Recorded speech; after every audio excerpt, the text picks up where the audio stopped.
descendants of Democrat slave owners to just enslave black people first again. That's why they literally say, oh, black people have to get the vaccine first. It's a lethal injection. So, yeah, I'm not surprised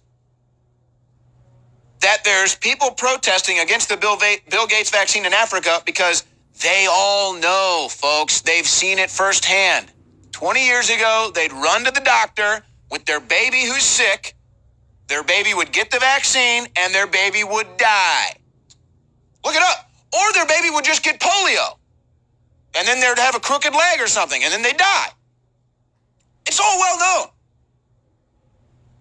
And then they act like I'm some sort of conspiracy theorist for reporting it. Folks, that's mainstream news that they released a polio vaccine in Africa and it spread polio worse than ever. Polio was almost eradicated. Bill Gates shows up with his vaccines, spreads polio.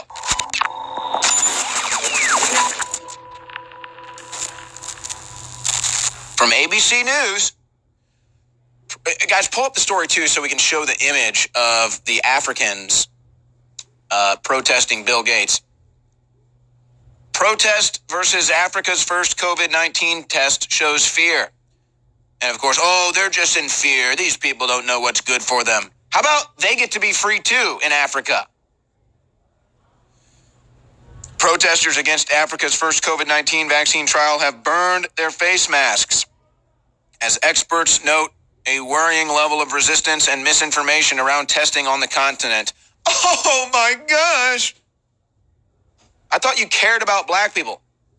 I thought, are black people allowed to be free? They're not allowed to be free in America. The Democrats claim they own black people. Are they just like they did when they had their slaves? Are we allowed to have African people be free? It's like, oh my gosh, the African people who have seen the results of the Bill Gates vaccines, had their loved ones die, taken their kids to the doctors to get a vaccine and then die in their arms. That's what happens in Africa. Hey, 20, 30 years ago, the white men in lab coats would show up in Africa and Africans who were dealing with health issues or whatever would flock to the doctors looking for answers, looking for health. Folks, nowadays, the white devils in lab coats show up, they run for the hills. They can't hide quick enough because they know. And see, and it's really complex. And a lot of the racism actually stems from this. Because most of the doctors that end up going to Africa with Bill and Melinda Gates are white. Because they won't hire the African doctors, because most of the African doctors that would be black know that the Bill and Melinda Gates vaccine is a death sentence. So they don't want to be a part of the UN, WHO, Bill and Melinda Gates lethal injection agenda, so they just don't go. So they have to bring in all these European or American white liberal doctors to bring in the lethal injection. And so now they show up, and Africans who are black go out there and protest the lethal Bill Gates injection, and if they don't want to protest, they literally run for the hills from the white devils because they know, and it's really not even a racism thing, it's just they know every time the white doctor shows up with a needle, it kills them. It's called a survival instinct. They still have it.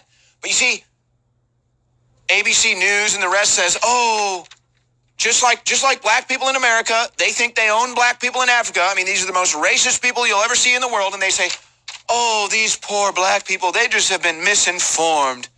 Oh, they just don't know what's good for them. This is not good. We can't have black people thinking for themselves. We can't have black people refusing Bill Gates' vaccine. He wants to kill them first. Oh my gosh, they're even burning their masks. Oh, it's so bad. So you see, they don't care about black people. They don't care about freedom of speech. All they care about is making you a slave. And they have a weird affliction, which is to make black people slaves first. I don't know why. Maybe it's just in their instincts, all the descendants of Democrat slave owners, to just enslave black people first again.